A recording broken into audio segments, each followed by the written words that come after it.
All right, I believe we are live. If you can hear me, let me know.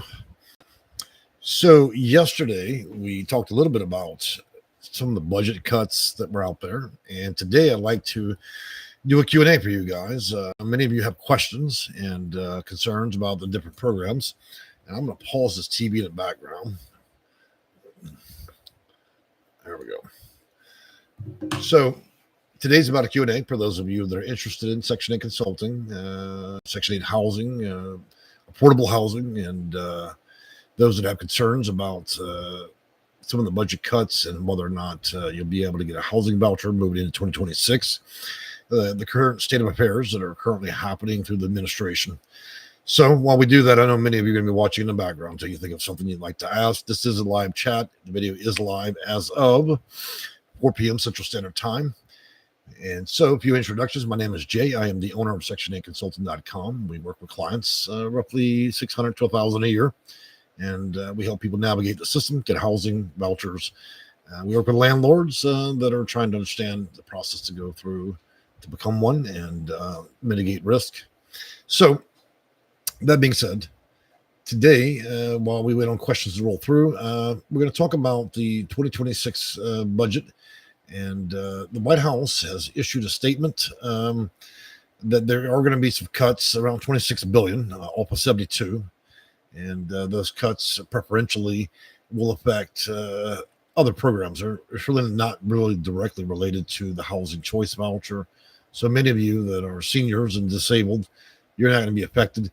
They're also talking about term limits. For those of you that are not a senior and not disabled, there's a potential that Congress could pass a rule for this particular administration to allow those that are not seniors or disabled or having a household with a senior or disabled person in it, you would have a maximum of a 2-year limit.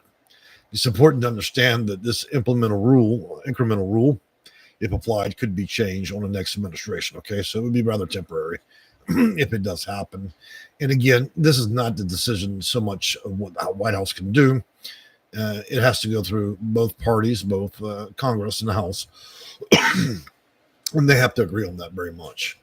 The current state of affairs, I think, we're funded pretty well this year for Section 8 housing and programs. There's not been a lot of big changes, in my opinion, that would affect the overall ability for those of you to get vouchers. However, there has been a bit of panic amongst housing authorities. One of the consequences I see playing out in 2026 is if we're not going to necessarily cut a lot of funding out of vouchers and people's ability to get it, and we attack a lot of the programs that are extra, that are not going to put people in homes or keep them there, it will likely cause the forced closure of many housing authorities, because a lot of the roughly half the money, somewhere close to half the money spent federally, I'd estimate $35 billion are spent lining the pocket of the housing authority. I think that this will be a tipping point for many of them.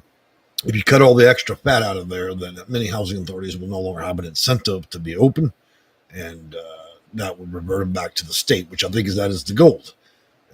By virtue of forcing it this way, they're cutting off a lifeline to these housing authorities, and then the state will pick it up and probably just own the housing authority and then administrate from there, which is a big change. And I think it's very necessary, because we've already seen over 80 years that most housing authorities are not able to conduct themselves in a professional manner. They're not able to actually care or give a shit about people. They are still trying to use pandemic rules to not answer phones or even let people in the door. Many of these people that work at housing authorities are rude, condescending. I can think of at least 12 videos we made in which housing authorities stole all the money and became insolvent, and the feds ended up storming the door and ended up having to arrest everybody. And so I think that, I had proposed my own concept of things after 25 years of doing this, and that would be that, we turn this into a cash assistance program and or a circumstance where the feds take it over, because clearly the conflict of interest allowing this to be a monetized business and then hiring streetwalkers to work at housing authorities is not a very good policy. If we're going to work as a prostitute till noon and then become a caseworker after that, then it's probably not a good idea. We're paying, low wage prostitution wages for housing authority employees, more or less. many of which just got their GED out the bubblegum machine. And that's troublesome for me because it means we're unable to identify or empathize for people that actually need housing for a good cause. And many of you know that I don't side with the behavior of many housing authorities, but I must also say that many housing authorities do operate very ethically and they do hire very good people. Problem is, it's not the majority. And thus we have to create a whole federal department just to deal with the nonsense of badly operated little mafias, gang members basically running housing authorities and then victimizing victims. That's my view of 25 years of doing it. It reminds me of the mafia. These people are just doing what they want. In many cases, things are stolen. Money's been stolen, and insolvent housing authorities, unethical behavior. The list goes on. I mean, there's such an established record you could read for days on Google on a number of housing authorities have been sued by the feds for stealing everything, and then giving away vouchers at the Christmas party to the lawn man, to the toilet maid. You start to wonder, is there any ethical principle here? But those are my thoughts on that. I don't favor it a lot, but I see. So in 2026, we don't know what's going to happen. You don't need to be in fear. If Mr. Trump wanted to dissolve HUD in 2025, he would have done that. He didn't. He's tightening the rein. But for those who have been in the industry a long time, when I look at how he's tightening the rein, he's not tightening and pushing people out of vouchers. It seems to me that this is a forced position of killing housing authorities, and I'm all for it. Hell, I'd rather state employees run it than the people that I currently see. So if it closes half the housing authorities in America, then I'm happy with that. We don't need to spend half the federal budget, 72. We don't need to spend $35 billion lining the pocket of housing authorities that barely even pay a wage to their employees. So yeah, this would be a much better situation. So Sky Blue, thanks for chiming in. I'll see you in our live chat. For those of you on your device, your phone, your TV, computer, laptop, whatever you got, you can comment in the section here, and I'll be glad to answer the questions you want regarding federal policy, Title 24, policies, procedure, and so on. So Sky Blue goes on to say, hi, I just got here. Well, welcome to the channel. Glad to have you. And he goes on to say, are we going to keep our housing? Absolutely. I want to make one thing very clear for 2026. No matter how they propose that, and I read that all in the last video, I think the important thing we need to focus on is the fact that the cuts are designed to cut all the fat out of the system. It's not designed to get rid of people. Now, if they do get the term limits in there, it's going to cut some people, but I don't see that the way that they're approaching the cutting of funds having a overall impact to those of you that have a voucher, that are renting, and so on. Now, for those of you that are on subsidized properties, there looks like there may be an agenda behind that. They may choose to end that altogether. I know that Mr. Trump talked about opening federal lands. As far as I can tell, that has happened. I've seen it in the news. I've yet to verify that source direct, but it appears federal lands have been opened up now and will go in development. Now, whether or not that's used properly for Section 8 programs, I don't know yet. I'll have to look further into it. I intended on making a video about a month ago about that, but I've decided to wait because I want to verify. Dre Tommy goes on, is it always a pleasure to hear you speak? Well, thank you. It'd be a pleasure if I didn't shave off half my lip trying to rush with this video, but, I'm a busy guy, so. All right, so for you guys out there that are wondering, we're still in a good market. It's going to get a little bit tight this summer. Every summer we're like bees. We go out to get the honey. A lot of us want to move and do everything we need to do. So that means that the number of people that the demand is going to increase exponentially through summer. Okay, that starts to cool off around September. So those of you that are trying to pursue this, now would be a good time to start getting in applications and doing some of the preliminary work. That way, when you get to September, October, that's when the demand starts to drop off a cliff all the way through Christmas. And by the time you reach January, we're at peak season of nobody wanting really vouchers. Numbers get real small, which puts you in a very preferential time. Even when our company offers casework for 8 to 12 months to help people with vouchers and other situations. And on average, we spend about 8 months getting vouchers and working with clients, sometimes a little bit longer depending on the case. And So it really just depends. Now, on your own steam, it may take you a while. Clearly, you don't have 25 years of experience, and you certainly haven't dealt with hundreds of housing authorities. All right, moving on from there. Anna M. Parent says, I am on straight SSI, 69 years old. My 4K loan will be done 2/27. I will be financially free, but I'm living on low income SSI income. Well, you didn't pose a question there, but you did clearly state your case. And if all those things you're suggesting are present, then maybe you should consider Section 8 housing. Guys, it's really, really important that we rethink our concept of what we remember as children. Those of you that are older, Section 8 is not what it used to be. It's not a ghetto filled with drug addicted people and all this crazy shit they advertised in the 80s. Okay. Yeah, there are problems, but that's project based housing. There's a big difference between you taking the voucher and having a choice to go rent wherever you wish, and you moving into something that the housing authority owns. Now, if they already talk to you like you're a hooker on 3rd Street, and then you also make the housing authority in its property your landlord, that's a terrible idea. That's how you get yourself wrapped up in something you don't want to do. If you're out there getting a housing choice voucher, or say you're a senior and you want to participate under Title 24's Section 202, seniors with disabilities, or for those of you younger than 62 that want to participate in subsection 811 of Title 24, which is young adults with a disability, then that would allow you an opportunity to live in subsidized property or affordable housing. It has many names, but in many ways, it's still a safe bet in most cases. Sky Blue goes on to give me some question marks. Not quite sure what you're asking. And Impaired I was a realtor in Connecticut. Well, excellent. So, I think the best advice I can give in terms of 2025, the year we're in, and 2026, and until the completion of this administration, Mr. Trump's final run here, is that we should expect to not be able to predict what's going to happen. We need to be agile. We need to be able to adapt. Mr. Trump tends to deal things in a very business-minded way. There's always a goal, and sometimes you can't see what it is. Now, just to be clear, I don't support or not support anybody. I have never voted for not even the lunch lady. So to be clear, this is not a political video.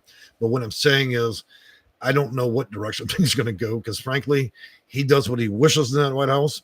He makes changes, and that's what presidents do. More changes could be coming. I mean, I thought the first round was pretty big when he terminated roughly half the housing HUD's employees. However, he's making further changes, and this may go on every year, if another 3 years, and the changes may affect or not. So the best thing I can do at this point for the next couple of years with you guys is, as I find out and I get executive reports directly from the White House or directly from HUD's director's reports, then I'll bring the evidence to you guys, link you up, and then we'll discuss how that might impact things. But as far as I can tell, there has been no attempt to dissolve HUD, no attempt to dissolve the vouchers. What there's an attempt to do is cut all the things. So you've got two things at play here. You've got money being spent by the housing authority, and you've got money that gives a person a voucher and housing. Everything that doesn't give a person a voucher or housing, Mr. Trump really doesn't want to do it. Okay, that's all the money that gets flows to the housing authority. Everything that pays for a voucher and puts you in the house, that's what he wants to do. But if you're not a senior and disabled, he's saying that he'd like for you to have a 2-year term on that, and then they may reevaluate at that point and see. We don't need to have people that are spend 95 years on a voucher that don't have a disability and are not a senior. In other words, you don't seem to have any incentive in life. Being low income by itself is not. That alone is not sufficient to remain in Section 8. It should have never been allowed to happen to start with. It should have been set up more towards, let's see how you're doing in in a year or two, and see if you can find your way out of this, or what can we do to help support you to get up out of the Section 8 programs. This is the reason why we have these exasperating waiting lists. This is why it takes everybody a long time to get a voucher. It's because we have too many people that are not seniors, that are not disabled, that don't have disabled children. They have no functional problem other than they work at McDonald's or something like that, and they don't have any incentive to further from there. Okay? That's what we call able-bodied but not incentivized.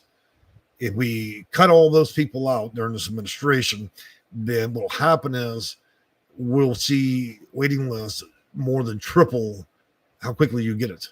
Okay. We'll go from 20-year lists, 15-year lists, and 8-year lists, and we'll see lists that are 1 to 5 years. Okay. That's what's going to happen. Also, this year, as I'd mentioned earlier in earlier videos, Mr. Trump chose this year to kill roughly $5 billion per emergency housing vouchers, continuum of care, HAPA, VAWA, and a few other programs. Those will be returning, and this time with only a $500 million cut. So it was $5.5 billion. It's going to return in 2026. So right now there's nothing. He killed it, period. It's going to come back in 2026 if Congress approves at $5 billion. So there'll only be a minor adjustment to it. So that means those of you clients that we've worked with that are in shelters, that are domestic violence victims, that have other serious and critical situations, we can resume probably casework for those type of clients starting around September, October, because we have to get a head start anyways. We don't technically need to see the funding. We just need to get some footwork in before it actually happens. All right, jumping back here. Drea Tommy, is it still the case, and how quickly can a homeless veteran get an emergency housing voucher? Well, right now, nothing can be done in terms of that. Can possibly reach out to HUD Bash. Since you're a veteran, I'm going to look in to see whether or not that funding has been eliminated or not. I have not gotten clarity in that, Drea. You might want to reach out to my office. I can look into that for you. All other persons that are not a veteran, there's nothing addressing homelessness right now. They killed all that money, okay? However, I do understand for veterans, that may still be alive because I'm pretty sure that's protected for the military. All right, moving from there, Chanel Stover. I understand he was downsized, unnecessary HUD employees, and all funding being utilized properly. Well, I think that exemplifies the comment here. He's cutting everything that if it doesn't directly pay for a person to get a voucher or get housing or get a subsidy, then he's getting rid of it. He even stated in the executive report, we're going to stop paying for festivals for housing authorities. Housing authorities were holding block grants, neighborhood parties, all kinds of bullshit. That took up half the budget. Half the budget was literally given out to housing authorities that did nothing other than work through educational programs. How many of you are low income out there that was forced in a situation where you had to get food stamps and they told you to go down to the workforce solution office or the work employment office, and they're going to teach you living skills? Now, we all know that's bullshit taught by clowns, and you sit there and you got to hear somebody carry on half a fucking day about some shit that ain't never going to get you a job. But see, that's what we call burning money, right? So if you think about that concept, that's a lot of what a lot of this program funding was doing. $72 billion, half of it was spent doing the educational programs for the housing authority, which never answers the phone, that never opens the door and talks to people like they're trash, right? So all that money gets swept and only leaves vouchers. I agree. I agree. There's a lot of things I don't agree with Mr. Trump. That part I agree. I'm glad. Let's cut all the funding.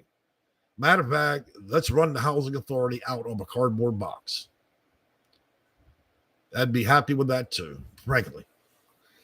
They've done a piss poor job. This has been a travesty of money for our nation for a long time. Now we can focus directly on giving people vouchers and housing that need it. Not lifetimers, but people that need it. And get rid of all the block parties and festivals and champagne and bullshit. We don't need all that. All that extra.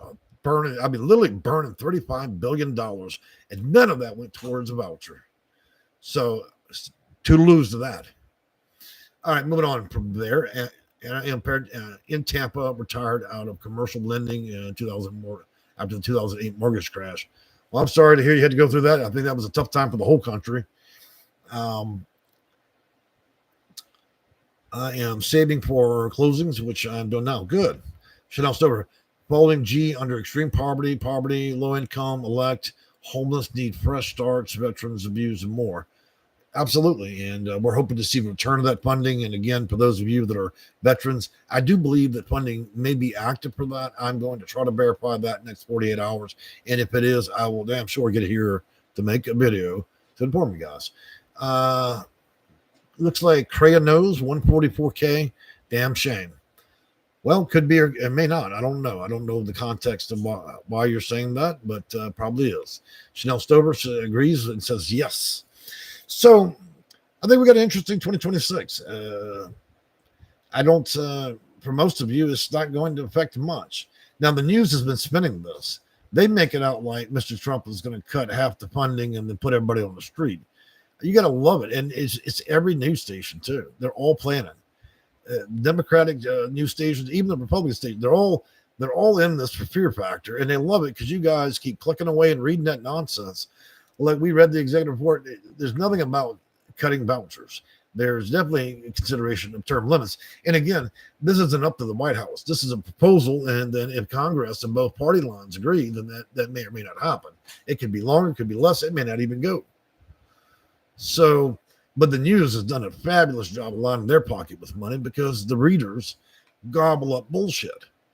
And that's what most of the news is these days. If any of you were alive on or before the 80s, you remember news was around, actually, it was about real news.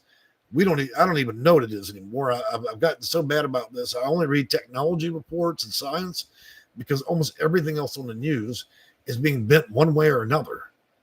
It's so prejudicial in its nature that I no longer trust the authority or of the writers anymore. It's all become a gambit, and a lot of this shit's been written by AI. And if the news articles are written by an AI, then the AI is going to be thinking in the same terms as the person that developed it. If the person is a racist and a bigot, and he creates AI to write news articles, then you can expect the articles to be persuaded one way. You see the point here. AI is only as good as its creators, and so we have to be careful what we digest. I would advise all that when you want to get accuracy, that you get the reports directly from the White House, that you get them directly from Congress, because almost none of this other fluff that I'm seeing in YouTube right now. I'm an actual consultant.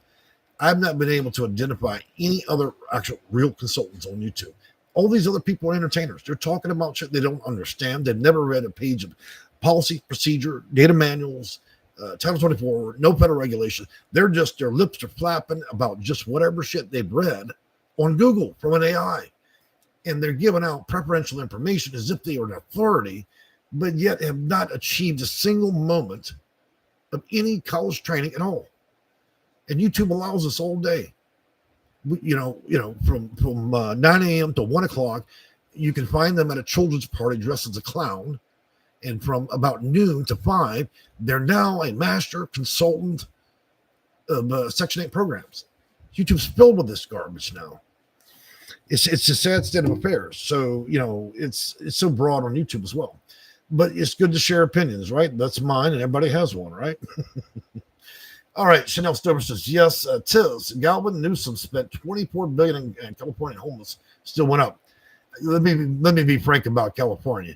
That problem that may never be solved in California. And the same thing that we see playing out in California is starting to play out in Florida. And they're running off everybody that's a senior. They're running everybody off the beach and doing land grabs. Rents are going up extreme. And when Florida suffers its highest point and kicks everybody low income out of the state, then we'll likely see people will probably experience it here in the state of Texas.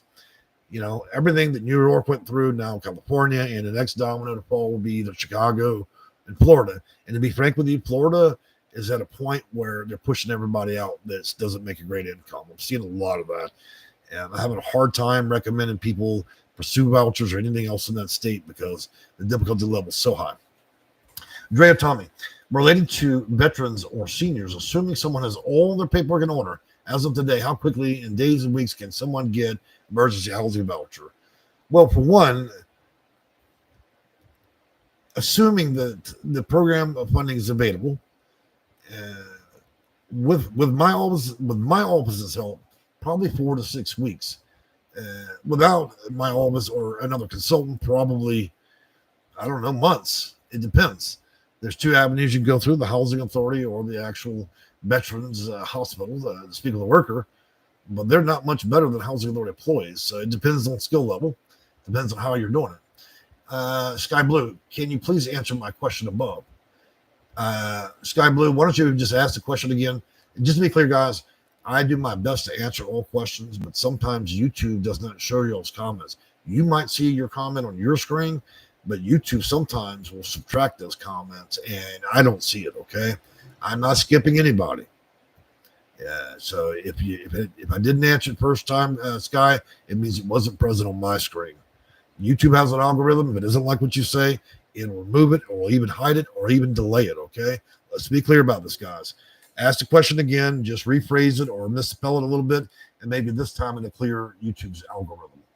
I'm a parent. I finished my college, but I did take up a Curl accounting, a 4.0 GPA, and after that was real estate 84.94 was part of G Car. Well, it sounds like you've had a very distinguished career, Emma. I'm glad to hear that. This guy, I asked again, do you see it? See, your comment was retracted again. I'm trying to see why. YouTube's retracting it, so you're using a word it doesn't like. Because it's not me. I'm talking to you guys, including you, Sky. So I'm not on a keyboard or anything else.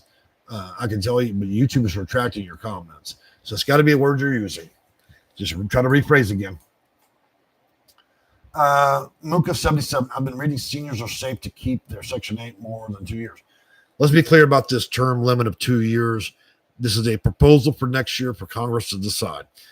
Seniors and, okay, let's put it even better. Those of you that are 62 years and older will not be affected. Those that are disabled, have a qualifying disability, you don't need to worry about anything. 62 and older, seniors, okay. Disabled, okay. If your household has more than one person in, as long as you have somebody there, an infant, a baby, a senior, anything but the cat or dog that has a disabled, you're fine. If you're by yourself and your only problem is you're low income, you're in trouble if Congress passes this.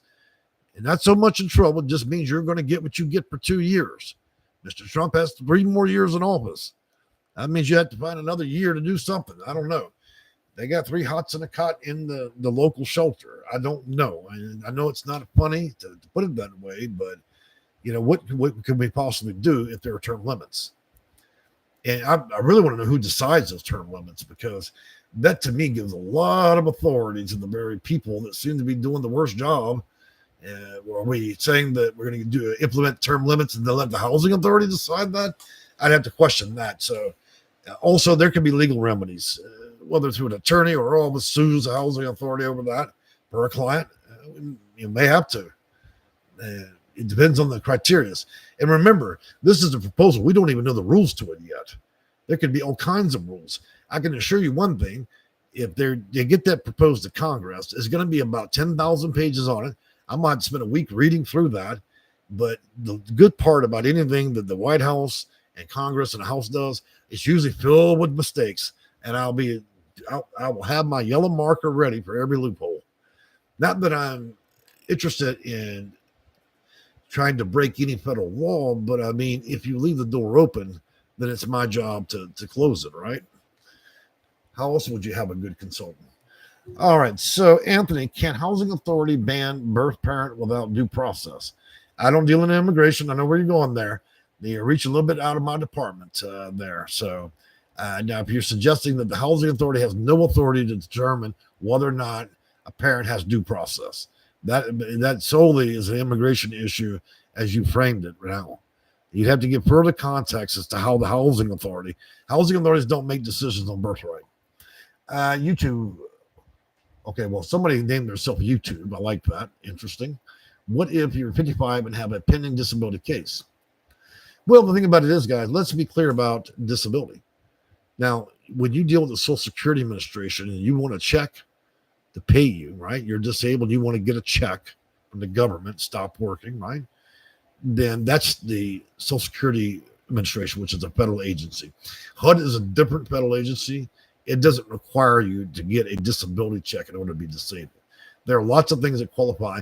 In other words, HUD has a much lower standard of what it considers disabled than you going down to a different federal agency like the Social Security Administration getting a check. So it's perfectly possible, Mr. YouTube or Miss YouTube, that at 55, if you have a qualifying issue through your doctor, it could very well qualify. The easiest way to find out is probably call my office that I talk to you, and we'll figure out whether or not you have one of the qualifying factors. And again, things are going to change next year, so we have to look at that too. Sky Blue Goes will say, I have sub-housing due to disability. Will this affect me? Will they cancel sub-housing? No, they're not going to cancel sub-housing. YouTube, oh, well, thank you. Well, you're most welcome. It's my job to understand the ins and outs. Look, my job's already incredibly hard. So, for me to make a lot of clients' cases work, we have to look at every angle. Okay. And if you can't necessarily break the law, then we're looking for loopholes. And those loopholes allow clients to get things they wouldn't necessarily be able to get. For most of you don't have time to read through 10 or 20,000 pages of regulation, policy, and procedure to be able to identify these problems. That becomes more my line. The better the consultant, the bigger the black book of loopholes he finds. It's no different than people that sit in Congress and design laws and back doors to be able to hide all their assets. You should be no more ashamed of being able to be too intelligent to get around policy than the same folks that do it in Congress when they write themselves off in their own taxes, right? What's good for the goose is good for the gander. All right, so, well, guys, if you have further questions about Section 8, subsidy housing, Section 811, Section 202, BAWA, HUD bash for veterans, I go down the list, continuum of care, project-based housing, rapid rehousing, permanent supportive housing, roughly 138 types of programs, funding, and other housing solutions on the market, and most of you only know one or two of them. I had a guy on the phone the other day. We spent 30 minutes discussing things. This guy was fixated on just what he knew until I opened the Pandora's box, and then I was like, you know what, buddy? You think in your mind you have gone out there and you spent 9 hours on Google and you've mastered the game of what kind of housing. You've got the big secret in your pocket. And he was so intent on telling me he's got it and he just needs me to get him through it. And it turns out he picked the worst of about 50 options. But I couldn't get him to quite hear that at first. It took about 30 minutes to convince the guy that basically he was about to put himself and move into a porta potty and be treated badly. Once I convinced him that he fruitlessly wasted his time being a Google researcher, we were able to establish there were 100 times better housing for him that wouldn't have indentured him. He wouldn't have to move into the plantation porta potty. I do this sometimes because many of my clients are very intelligent, and you're arguing intelligence with them. This is not a game of intelligence. It's a game of experience and understanding federal code. I don't give a damn if you're a rocket scientist. You're not going to be able to hop on the phone with me and then convince me that you somehow Googled your way out of a problem. Google is not a representation of anything.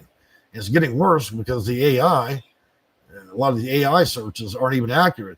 Here's a great example. Supreme Court, a law firm decided to use AI to answer questions. Turns out the AI made shit up and they ended up getting levied for it.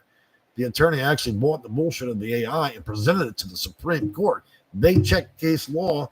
It turns out AI just made some random shit up. And man, that looked so bad. So be careful, guys, when Google starts talking and that AI sounds real smart. I've seen it piece together all kinds of shit. I went on there last night on Gemini. I typed in my name and I typed in my company. And I was shocked at the shit I read. Okay.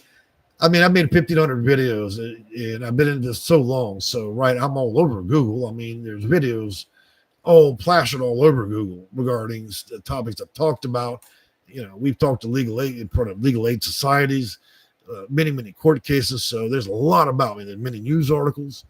But Gemini, Google's AI, it was solely focused on some dumb shit, and I was like, wow, this is strange. It's like he didn't want to admit that I was the owner of the company. All right. But that's how it goes.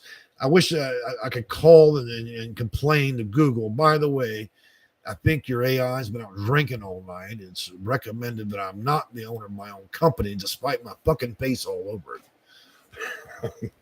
I'm sorry for the profanities. If you guys are troubled by that, you might as well click off and find another place to look.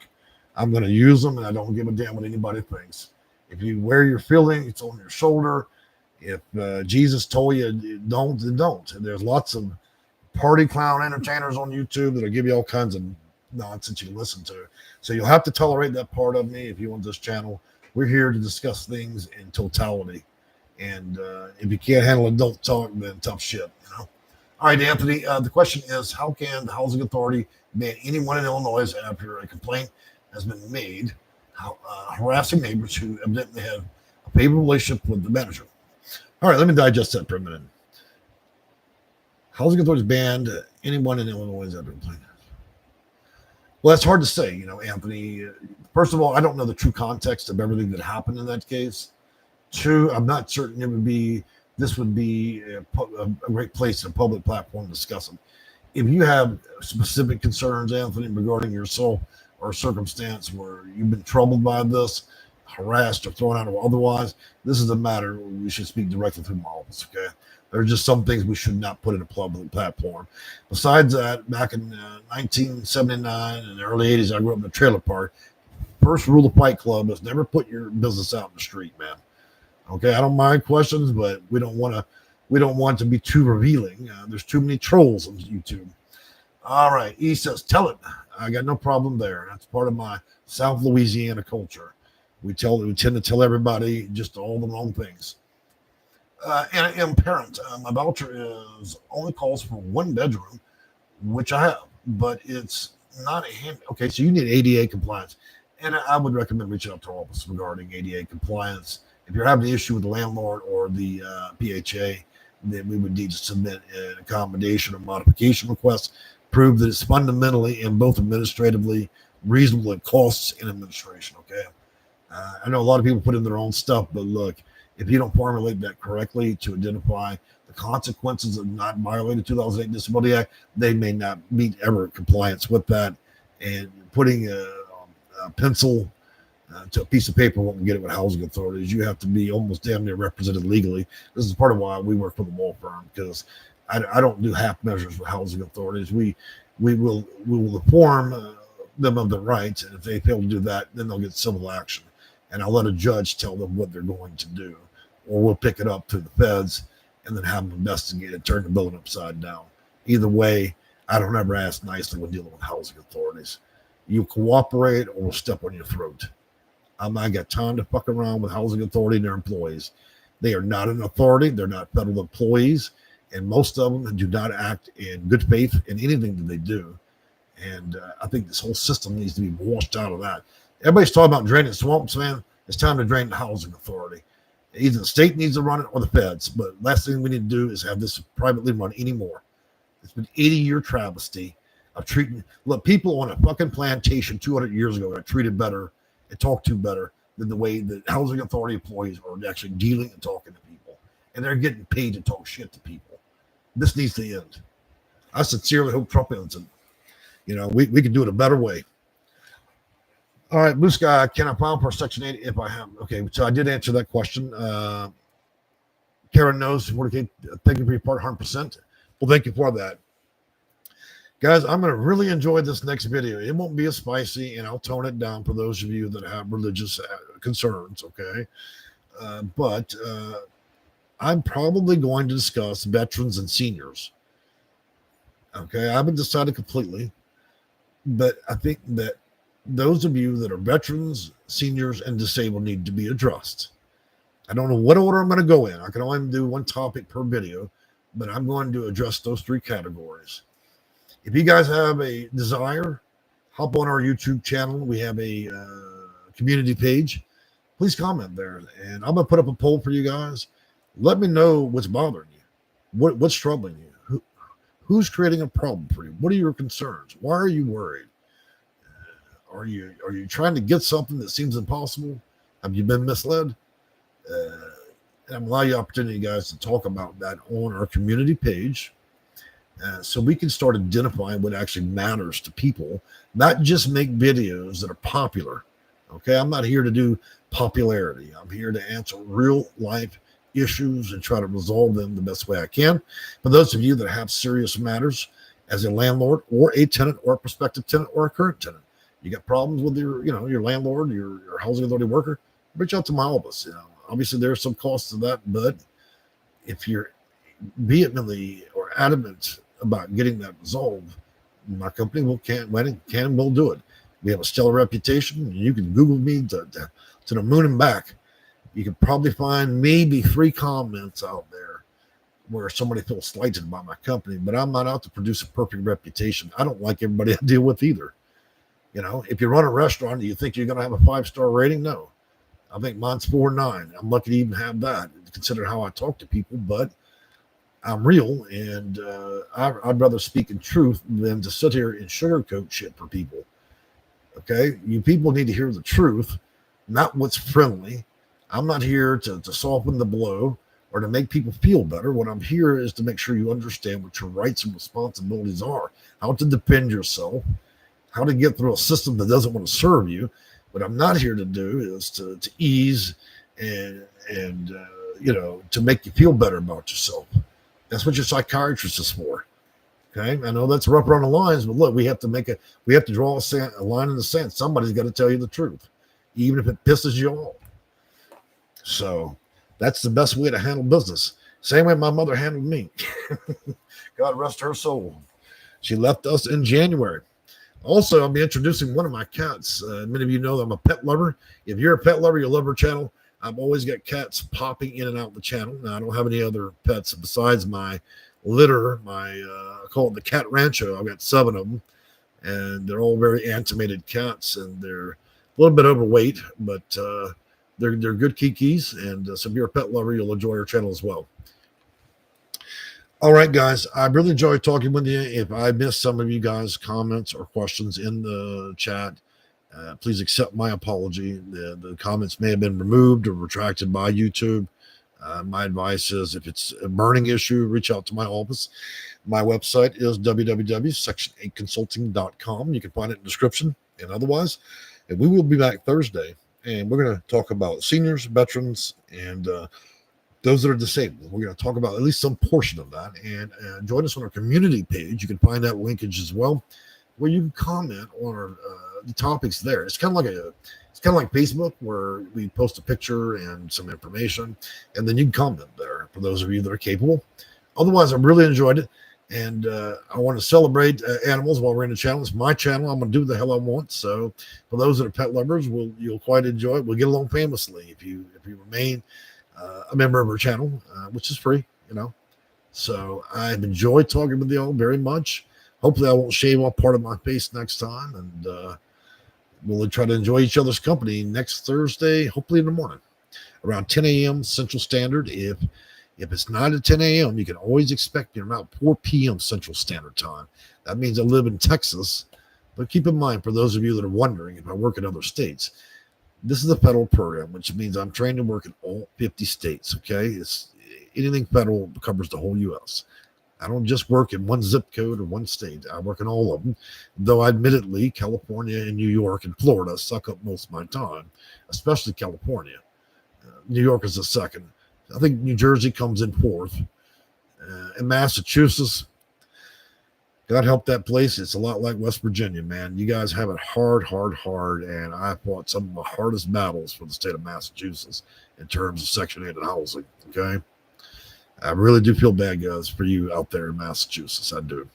All right, guys, well, enjoy your day. We'll see you Thursday.